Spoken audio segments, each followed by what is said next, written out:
I said 2 days ago that there was a perfect solution for the Nuggets. And Troy, I'll ask you first. I thought Patrick Waugh and Joe Sakic. You've got Walt Weiss, who played for the Rockies. You've got John Elway, Gary Kubiak, Rick Dennison. You can go down the line. What am I not missing here with the Denver Nuggets?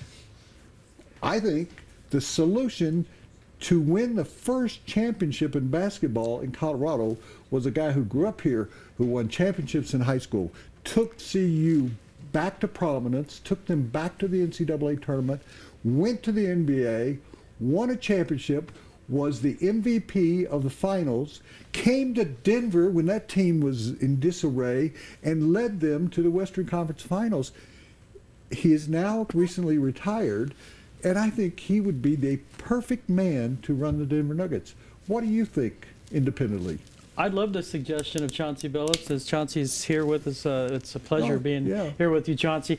Funny story. My first time covering the state tournament in basketball, I covered Chauncey his freshman year at GW. I think he had Derek Washington was on that team, like 7-footer, who went to Wyoming.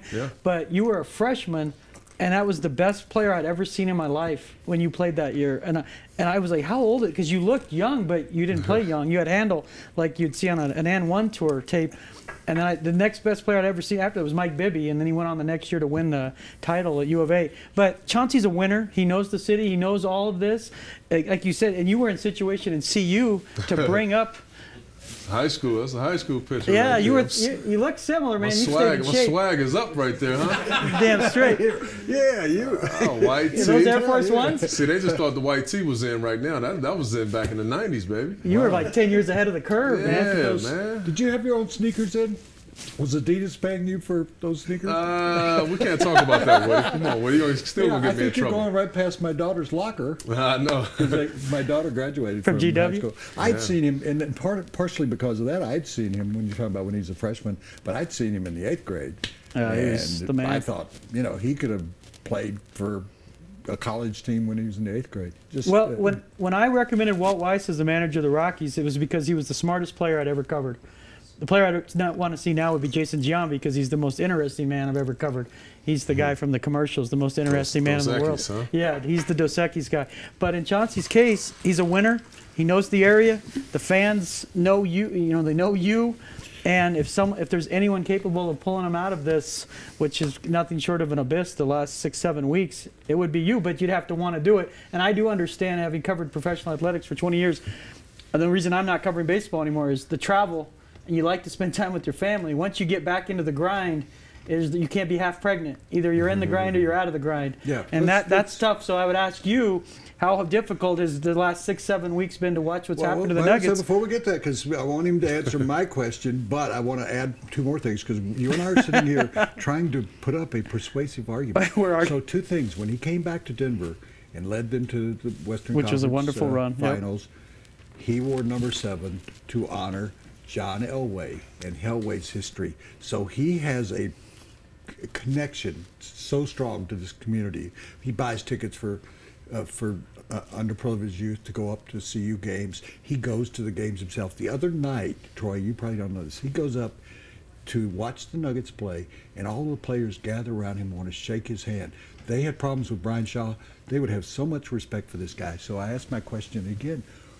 You do want to be the Nuggets' next head coach, don't you? I'm going to put it that way. You know what, Woody, it's funny. I mean, this is a funny, interesting time that I chose to co-host this show with you. But you must have knew something, man. No. But, no, I mean, I'll never say never about coaching. From my young age in the NBA, I mean, my desire was always kind of to be front office. And the reasons why is the coaching thing was, for me, it was difficult because I just kind of felt like, and I felt this way because I've seen it so many times. I just kind of felt like as a coach, you really have no control over who you can coach. So it's always tough. I mean, it really doesn't matter how good that coach may be. If the front office desire a different situation or a different player or maybe they want to go after the first pick in the draft and lose games. That's a tough position for a coach to be in.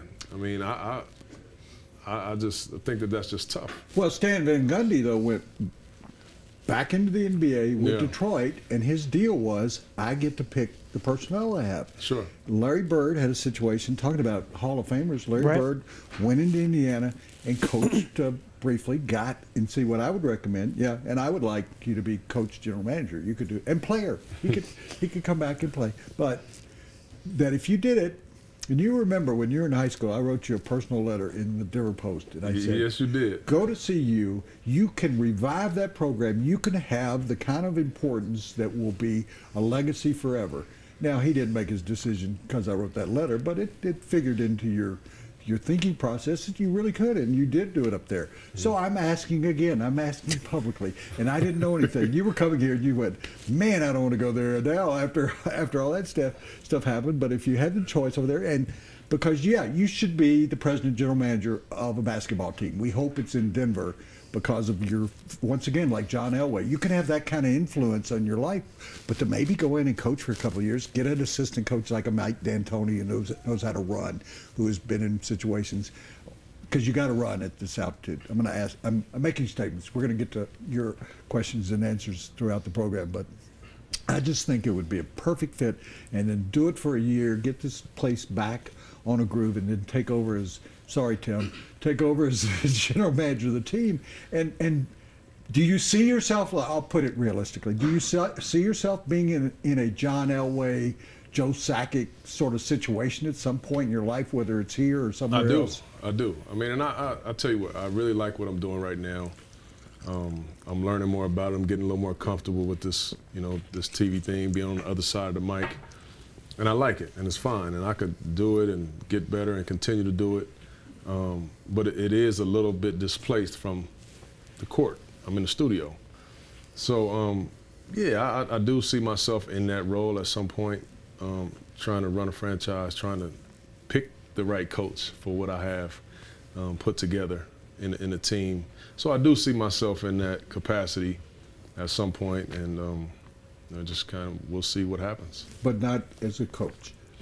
Well, like I said, I'll never say never, because to be honest with you, Woody, I think that I could be a very good coach. Oh yeah, you were a coach on the floor. I did a lot of coaching on the floor. I enjoyed it. I love to, I love making players better. I love to teach. I think some of the things about coaching is, one, you got to create and demand respect. You have to hold players accountable, and I think those are the two main things. I mean, the best coach I ever played for was Larry Brown. And the one thing that Larry did that most coaches didn't do is he coached the best players really, really hard, man. Really, really hard. And he was on my behind every single day.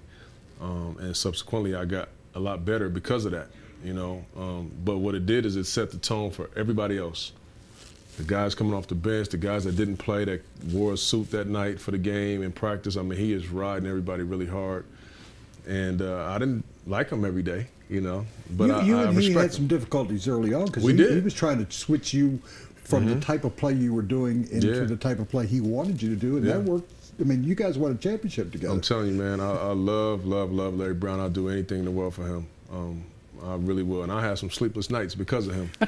But I just grew to respect that man. So here's what we do. That's a great thing. We make Chauncey the general manager, and we bring back Larry Brown as the coach. And then we get Doug Moe as his assistant. Oh, I can just see you right now.